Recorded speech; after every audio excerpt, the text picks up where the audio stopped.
Congratulations to the Boston Celtics on winning the NBA championship, but no one wants to hear any more about that boring finals series. Instead, let's do a little recap on how each team in the East did this season with the good, the bad, and the ugly. Starting off with the number 1 seeded Boston Celtics, the good is pretty obvious. The Boston Celtics just won the NBA championship, the 18th in their franchise's history.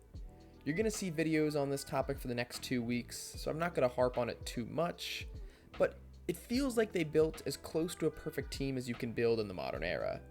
Everyone on the floor was a good three-point shooter, almost everyone could defend, almost everyone could create their own shots. They were easily the best team in the NBA this year, and they were rewarded with their 18th championship. The only bad I can really think of is Jason Tatum. He wasn't awful in the NBA Finals or the NBA playoffs by any means, especially in Game 5 of the Finals he was amazing. But he's definitely not what you want from a self-proclaimed top 5 player in the NBA, and someone who you're going to be paying $60 million a year to in the near future. Will the Celtics be able to win another championship with him as the top guy if he continues to be subpar in the playoffs and finals? And then finally, the ugly is the cap sheet. The Celtics are already committing $181.5 million to next season, and that is only on 8 players of the roster. Also, I believe Jason Tatum and Derek White are extension eligible this offseason, so the Celtics might have to dish out even more money if they plan on keeping this core together for the somewhat long term. Going in standings order, we have the New York Knicks next. The good is that the New York Knicks have a franchise point guard after 15 plus years of misery at the point guard position. And surrounding Jalen Brunson, you still have a little bit of everything. You got an elite shooter in Dante DiVincenzo, Josh Hart who will out-hustle you for 48 minutes, great defenders like Miles McBride and Mitchell Robinson, and yeah, you still have a 2-time All-NBA player in Julius Randle who missed the entire playoffs. The bad, though, is the injury bug. We're never going to know how many of the Knicks' injuries were due to the coaching style of Tom Thibodeau versus just freak accidents like many injuries are, but whatever the case, they did ruin the Knicks' season. The Randle injury was already bad enough for the Knicks, but they still figured it out without him. However, the OG Anunoby injury in Game 2 against the Pacers, and then the Josh Hart injury in Game 6 that he tried to fight through, they were just the nails in the coffin, the final nails in the coffin for an undermanned Knicks team. And the ugly would be the horror story scenario in which the Knicks somehow lose both OG Anunoby and Isaiah Hartenstein in free agency this season. The Knicks traded a lot for OG Anunoby, and losing RJ Barrett and Emmanuel Quickley for just half a season of OG Anunoby would be a bummer. And for Isaiah Hartenstein, it wouldn't be as bad as losing OG because you have Mitchell Robinson, but Isaiah Hartenstein was so amazing in the playoffs, and if I was the Knicks GM, I would want him to be the starting center next season. For the Milwaukee Bucks, the good news is that Damian Lillard and Giannis Antetokounmpo exist. You still have 2 top 25 players in the NBA. That's about all I can say. The bad news is you just saw Drew Holiday, who you traded for Damian Lillard, win a championship as one of the most important pieces on the Boston Celtics, while you guys have been in Cancun for almost 2 months. Not only that, but he has been so impactful because of his 3-point shot making and his defense, the latter of which Damian Lillard has been basically incompetent at and ruined the Milwaukee Bucks ratings in. And the ugly is the regression of Chris Middleton and Brook Lopez. If they continue to regress at this rate, it would make the team so thin because those 2 players combined with Dame and Giannis are owed almost $150 million next year. It's going to make it really hard for the Bucks to improve their roster. Another early exit in the playoffs, paying this level of money to these guys, and things could get really interesting in Milwaukee. As the 4th seed, the Cleveland Cavaliers are next. The good is, while the numbers don't fly off the page, I do really like the step that Evan Mobley took this season. He could still look for his shot a little bit more, but obviously on the defensive end he's been a monster, and he is increasing his 3-point efficiency to 37%, albeit only on 1.2 attempts per game. Still, Mobley just turned 23 years old, and he has a bright future ahead of him. The bad news for the Cleveland Cavaliers, despite me trying to give them props for it, is the spacing. The addition of Max Strus was intended to make a really big difference with the overall spacing, but the Cavaliers still have a starting power forward and center in the modern NBA that can't really shoot, and that's not a recipe for success.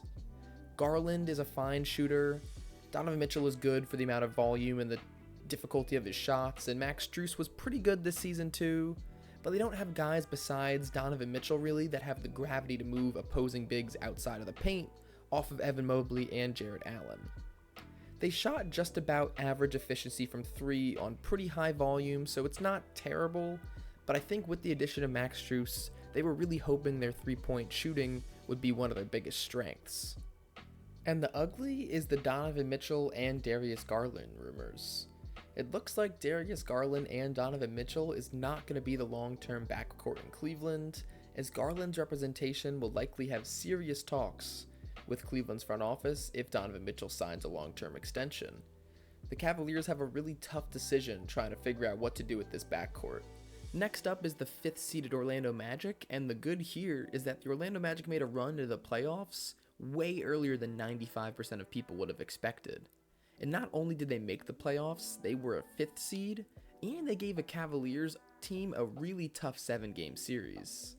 Paolo Banchero took an all-star leap, improving his all-around game and his efficiency in just his 2nd season.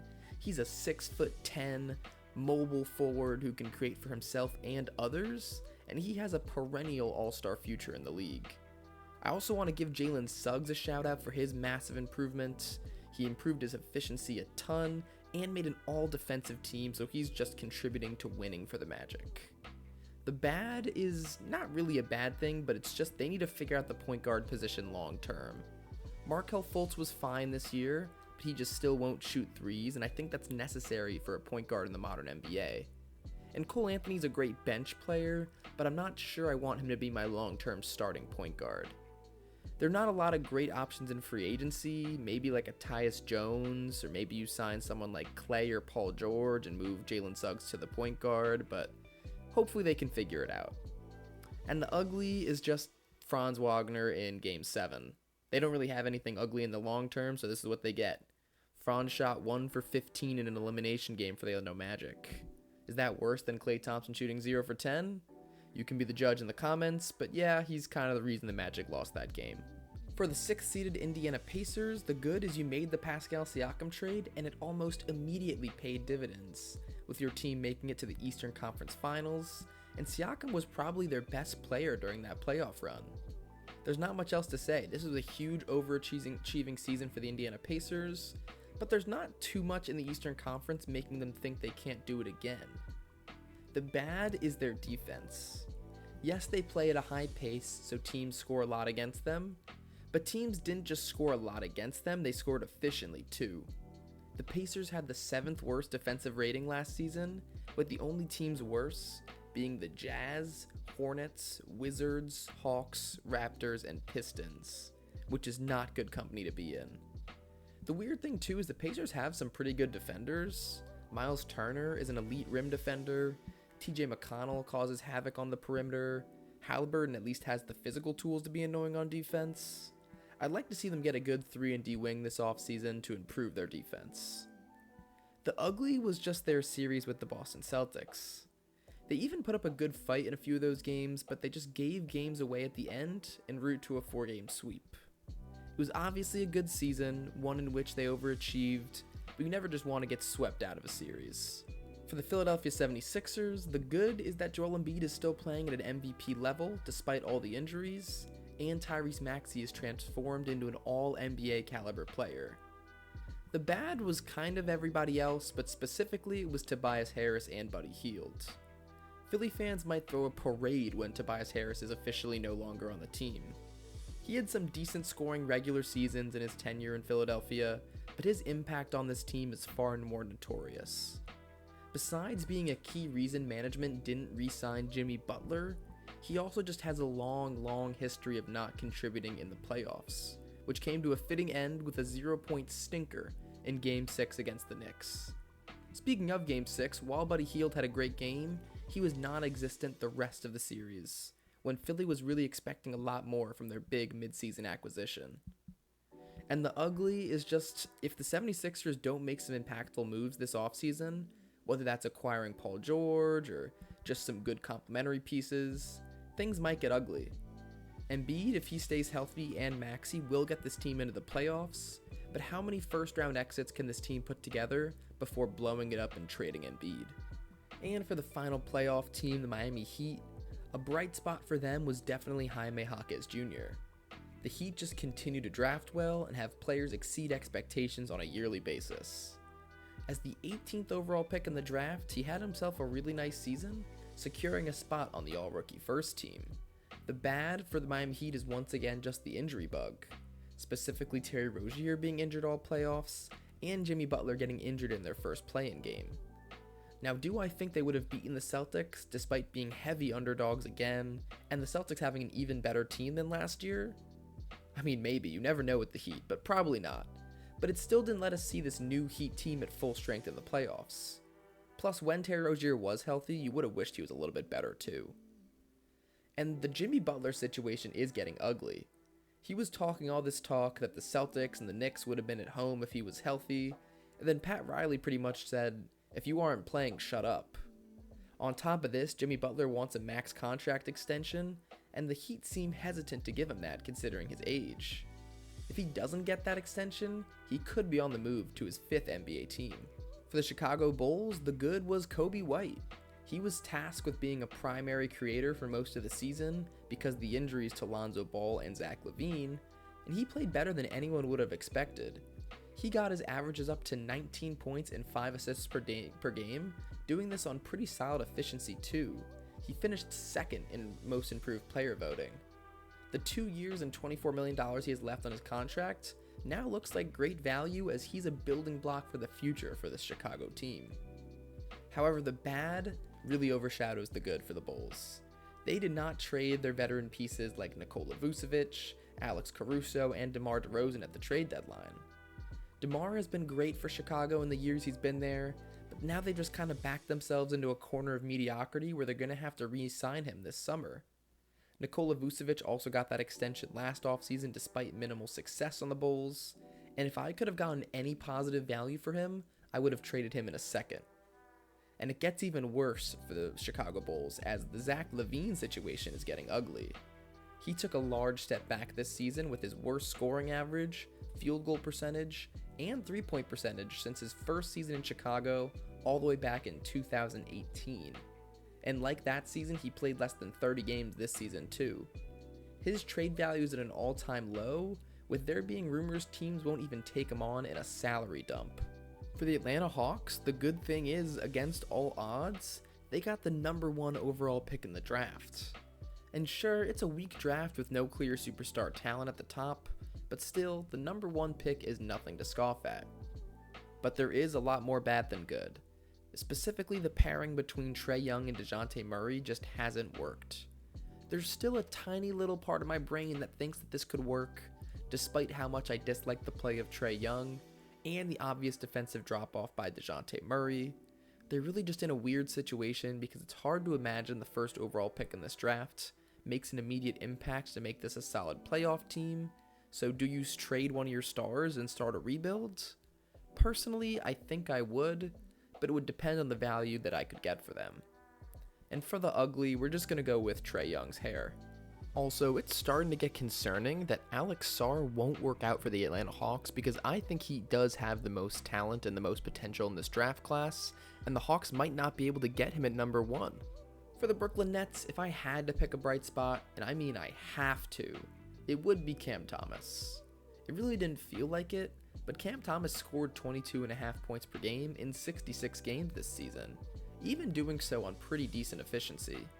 Still, he provides little other value in the form of rebounding, passing, defense, pretty much anything besides scoring, so I think he is best suited as a really good 6th man in the future. For the bad stuff, Mikal Bridges took a step back and cooled off the expectations that he could be a legitimate number 1 option on a good team.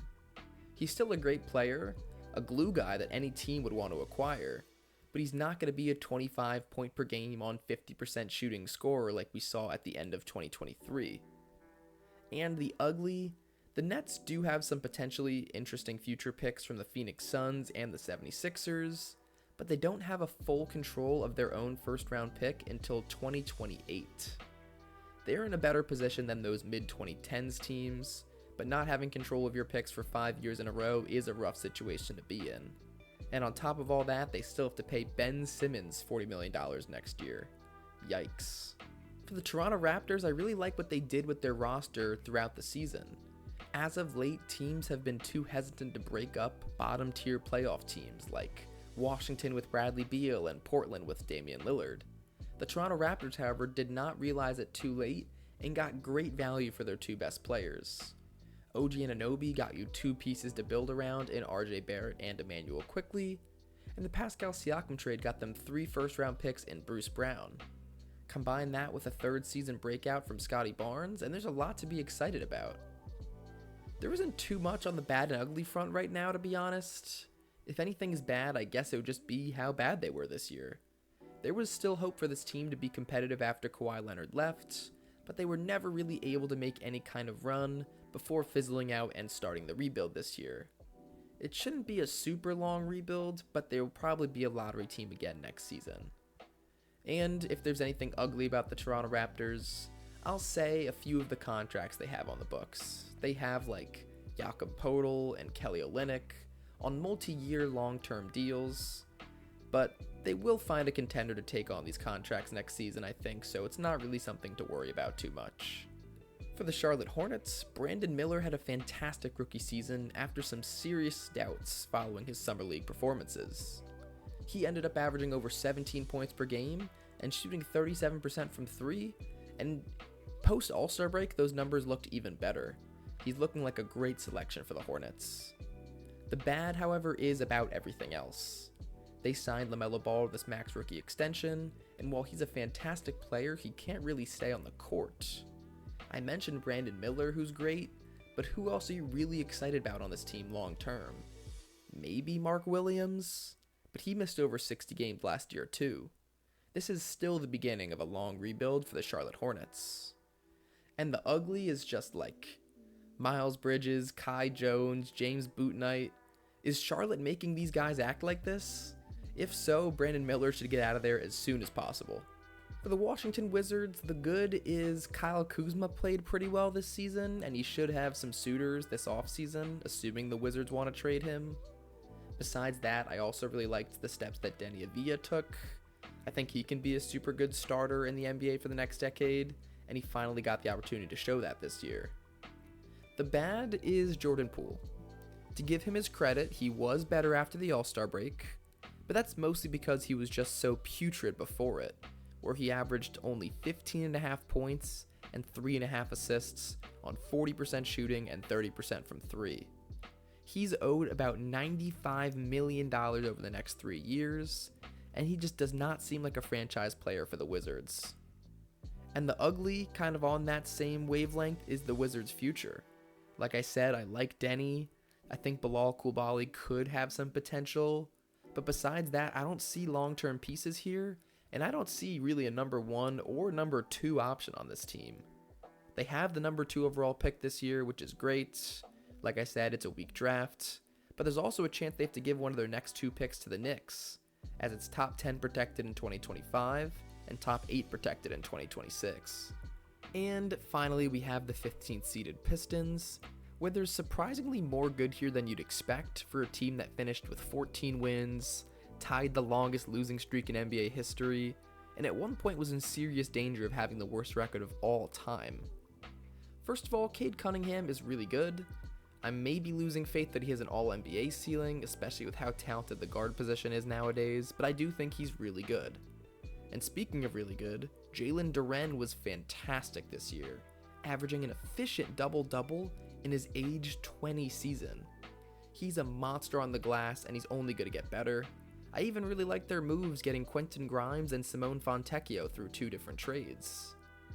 The bad, however, is their most recent lottery selection being Ozor Thompson.